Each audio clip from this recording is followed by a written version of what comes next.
عائشہ سننا حدیث تبرانی کی، عائشہ انہو لیہون علی الموت ان اریتک زوجتی فی الجنہ، عائشہ مجھے جب سے پتا چلا ہے نا کہ تو جنت میں میری بیوی ہے تو مجھے تو مرنے کا شوق لگ گیا ہے۔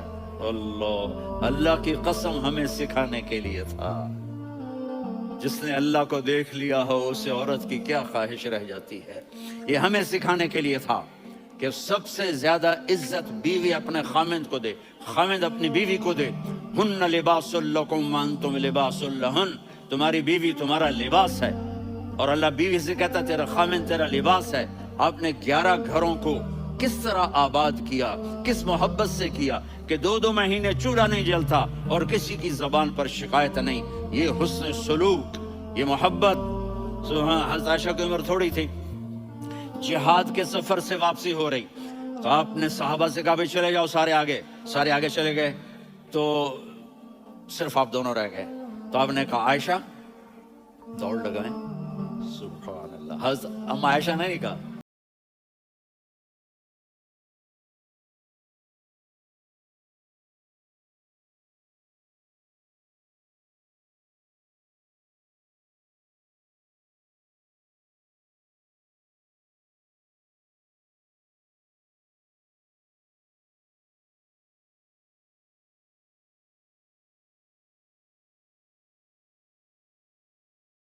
تل کا عائشہ تو میں اب برابر ہو گئے، ایک دوڑ تم نے جیتی، ایک دوڑ میں نے جیتی۔ یہ ہمیں گھر کی زندگی سکھانے کے لیے تھا کہ گھر میں بیوی کے ساتھ کیسا ہونا چاہیے۔ اور عورتوں کے لیے کہا اگر میری شریعت میں سجدہ ہوتا تو میں بیوی سے کہتا اپنے خامند کو سجدہ کرے، تاکہ ایک نسل تیار ہو، بیلنس زندگی گزارو۔ میں نے کل بھی کہا تھا، آج بھی کہہ رہا ہوں، امبیلنس لائف ہماری اولاد کو تباہ کر رہی ہے۔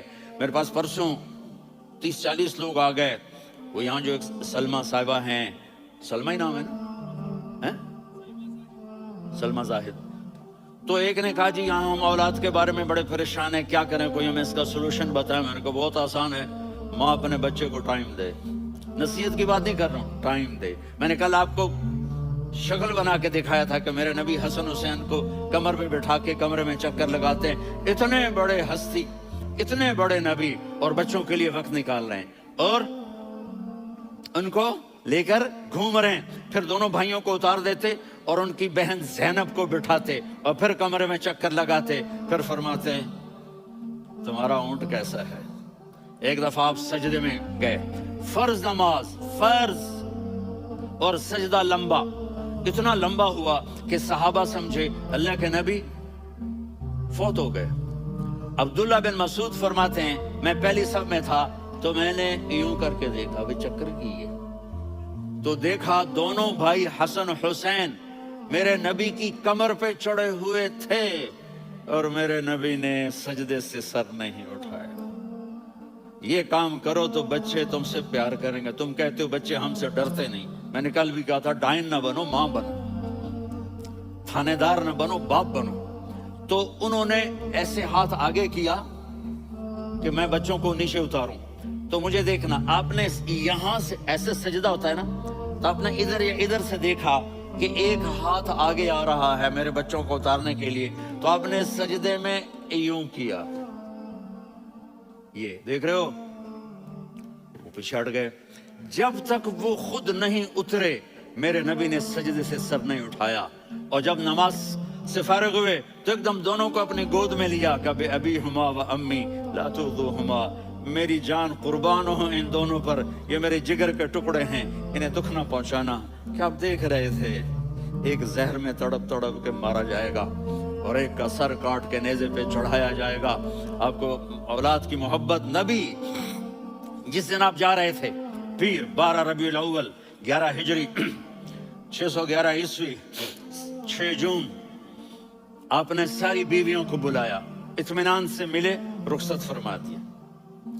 پھر داماد علی کو بلایا، ان کا سر اپنی گود میں رکھے، ان کے کمر پہ ہاتھ پھیر نہ، فاطمہ کو بلایا، ان کے کان میں کہا بیٹی میں جا رہا ہوں۔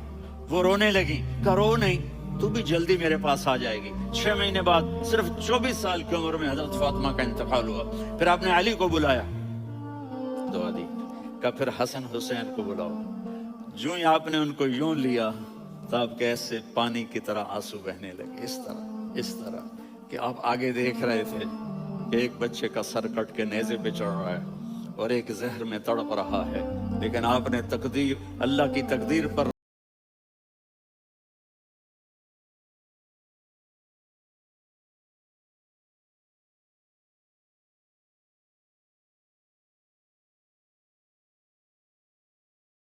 سے پیار نہ کریں تو اور کس سے کریں؟ ملک الموت بھی اجازت لے کر اندر آئے اور آ کر کہا السلام علیکہ یا رسول اللہ۔ آپ نے کہا وعلیکم السلام۔ کہا یا رسول اللہ، آپ پہلی ہستی ہیں جنہیں میں سلام کر رہا ہوں، میں نے نبیوں کی جانیں نکالی، نیکوں کی، کسی کو سلام نہیں کیا، آپ پہلے ہیں جنہیں میں سلام کر رہا ہوں۔ یا رسول اللہ، آپ پہلے ہیں جنہیں آپ کے رب نے کہا کہ میرے نبی سے پوچھ کے اندر جانا، بغیر پوچھے نہ جانا۔ آپ پہلی ہستی ہیں، میرے رب نے کہا آنا چاہیں تو لے آنا، رہنا چاہیں تو چھوڑ کے آ جانا۔ آپ نے فرمایا اگر میں کہوں تو میری جان نکالو گے؟ کہا جی نکالوں گا۔ تو آپ نے جبریل کو دیکھا، آدمی یہاں سے سوال کرتا ہے کہ تو کیا کہتا ہے، جاؤں یا ٹھہروں؟ تو جبریل کہنے لگے یا رسول اللہ، اللہ آپ کی ملاقات کے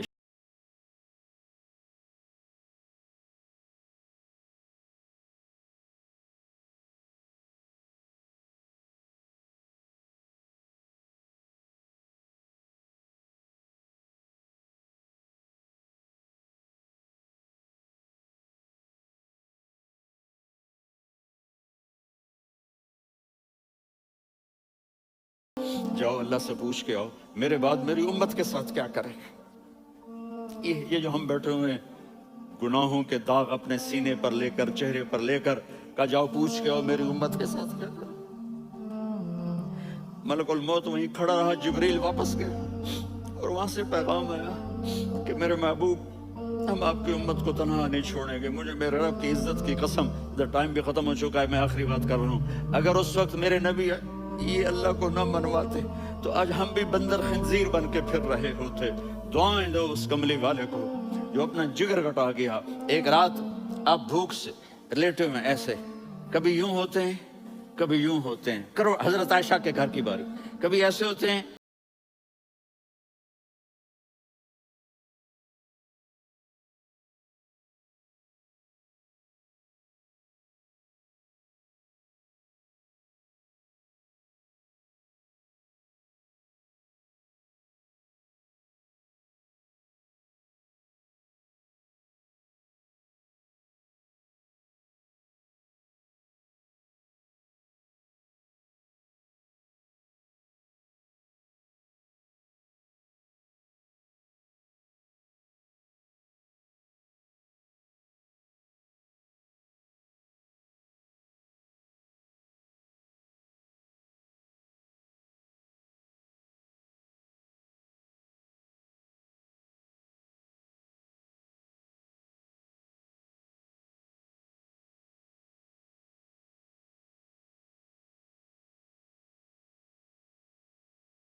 بیٹھے ہو بچیاں بچے، اپنا آئیڈیل اپنے نبی کو بناؤ، اپنا آئیڈیل اپنے نبی کو بناؤ اور نبی والے اخلاق سیکھو، آپ کے گھر آباد ہو جائیں گے۔ برداشت کرنا سیکھو، معاف کرنا سیکھو۔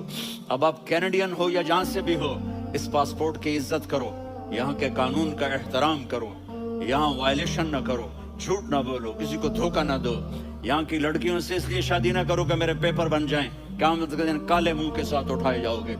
اور جو حکومت تمہارے لیے قانون بناتی ہے اس کو فالو کرو، ٹیکس کی چوری مت کرو، یہ گورنمنٹ تم پر لگاتی ہے، ہماری حکومتیں تو لگاتی نہیں ہیں لیکن یہ حکومت تو تم پہ لگاتی ہے، تو اللہ کے واسطے چور نہ بنو۔ ٹیکس کی چوری بہت بڑی چوری ہے کہ سب آپ کے کاموں کے لیے استعمال ہوتا ہے، تو یہاں کے قانون کو اوروں سے زیادہ اچھی طرح فالو کرو۔ دوسرا، یہاں غیر مسلم رہتے ہیں،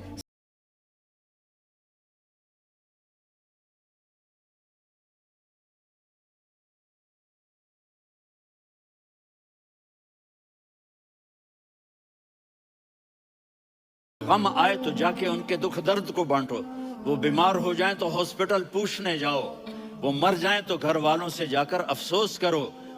تب جا کر وہ اسلام کے لیے سوچیں گے کہ یہ کون ہے محبت کرنے والے، ہمدردی کرنے والے. ہم اپنے ہی کنویں میں گھوم رہے ہیں مینڈک کی طرح. کس طرح بات آگے جائے گی جب تک وہ ہمارے اخلاق نہیں دیکھیں گے، ہماری محبت نہیں دیکھیں گے، ہماری خدمت نہیں دیکھیں گے. کتنے یہاں اولڈ